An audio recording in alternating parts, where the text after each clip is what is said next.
చిన్నతనం నుండే విద్యార్థులు జూడో కరాటే నేర్చుకోవడం వల్ల ఆత్మరక్షణతో పాటు క్రమశిక్షణ, ఏకాగ్రత పెరిగి మంచి ఉన్నత శిఖరాలకు ఎదుగుతారని gastroenterologist doctor Shankar Sharma తెలియజేశారు.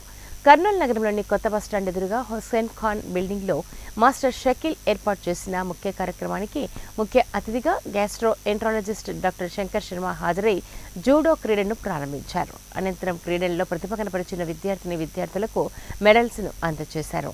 ఈ సందర్భంగా gastro enterologist doctor Shankar Sharma మాట్లాడుతూ, చిన్నతనం నుండి పిల్లలకు క్రీడలపై ఆసక్తి ఉన్న పిల్లలను గుర్తించి తల్లిదండ్రులు క్రీడల్లో చేర్పించాలని అన్నారు. క్రీడల్లో రాణించి విద్యార్థులు ఏకాగ్రత, క్రమశిక్షణతో ఉంటారని అన్నారు. దాన్నే ఇంగ్లీష్లో డబుల్ ఎడ్జ్డ్ స్వోర్డ్ అంటారు. అంటే ఒక కత్తిని కూరగాయలు కట్ చేసుకోవడానికి వాడచ్చు, మెడవేయడానికి కూడా వాడచ్చు. కాబట్టి దాన్ని ఏ రకంగా వాడుకుంటున్నారు అనేది ముఖ్యము.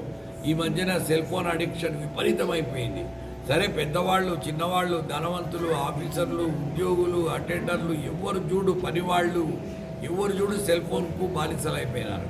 కానీ ఈ సెల్ ఫోన్ అనేది ఎవరి చేతిలో పడితే ఎక్కువ ప్రమాదం ఉందంటే చిన్న పిల్లల చేతిలో సెల్ ఫోన్ పడి, ముఖ్యంగా స్మార్ట్ ఫోన్లు ఇలాంటి వాటిలో. ఎందుకంటే పోర్నోగ్రఫీ కూడా చాలా ఎక్కువైపోయింది.